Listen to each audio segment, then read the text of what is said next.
ఆయన పరిశుద్ధుడు పరిశుద్ధుడు పరిశుద్ధుడైన దేవుడు. His eyes are so pure that he cannot behold any iniquity. ఆయన దుష్టత్వమును చూడలేనంత నిష్కళంకమైన కన్నులు కలిగిన వాడు. The holiness of our God is like a consuming fire. ఆయనలో ఉన్న పరిశుద్ధత దహించు అగ్ని లాంటిది. And that is the purity which we can see in a holy marriage. చూడండి, అటువంటి పరిశుద్ధతే ఈ పరిశుద్ధ వివాహంలో మనం చూడగలుగుతాం. The moment uncleanness enters between a wife and a husband, it is no more honorable, it becomes dishonorable. చూడండి, ఒకవేళ భార్య భర్తల మధ్యలో ఇటువంటి పరిశుద్ధతను కాంక్షించకపోతే ఆ వివాహ బంధము ఘనమైనదిగా కాదు, ఘనహీనమైనదిగా అవుతుంది. One more truth, మరొక సత్యం. in Ruth chapter 3 and verse 1, ఋతు గ్రంథం 3వ అధ్యాయం 1వ వచనంలో the Bible says marriage is a rest. Is a rest. వివాహం అనేటువంటిది విశ్రాంతితో పోల్చబడింది. The mother is saying, తల్లి అంటుంది, my daughter, shall I not seek rest for you, that it may be well with you? నా కుమారి, నీ క్షేమం కలుగునట్లుగా నీకు విశ్రాంతిని వెదకవలసి ఉన్నది కదా. Oh, what a wonderful thought of the parents, that they are seeking rest for their children when they seek a boy or a girl. చూడండి, కుమారుడు విషయం కానీ కుమార్తె విషయం కానీ తల్లిదండ్రులు అయినటువంటి వారు ఇట్టి విశ్రాంతిని వెతకడం అనేది చాలా ఆశ్చర్యకరమైనది. Biblical marriage is the most honorable among అన్ని విషయాల్లో ఘనమైనది. Biblical marriage is a state of rest in the house. Bible అనుసరించి చెప్పబడుతున్న వివాహం మర్మంగా కూడా చెప్పండి. Biblical marriage is a mystery. Bible సంబంధమైన వివాహము ఒక మర్మం.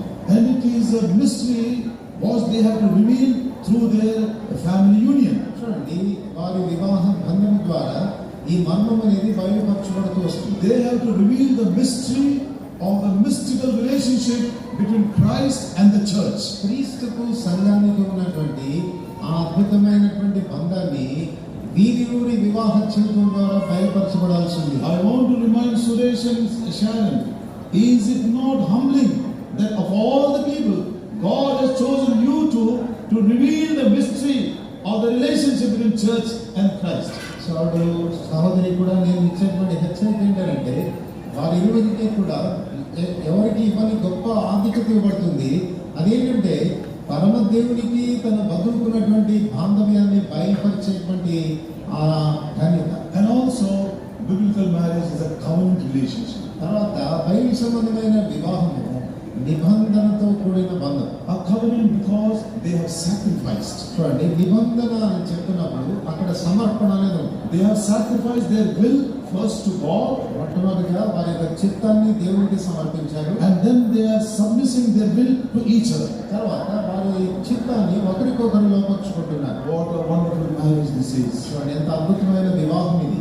I thank her is that the Lord may open your understanding and also enlighten your understanding.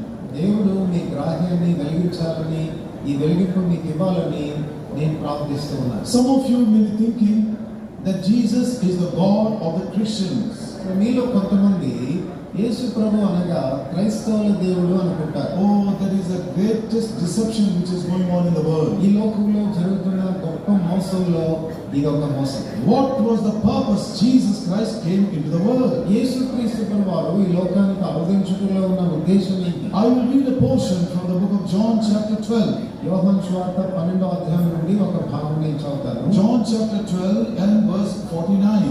యోహాను సువార్త 12వ అధ్యాయము 49వ వచనం. And one of them named Caiaphas, being the high priest that same year, said unto them, Ye know nothing at all. Verse 50. Nor consider that it is expedient for us that one man should die for the people, that the whole nation perish not. Verse 52.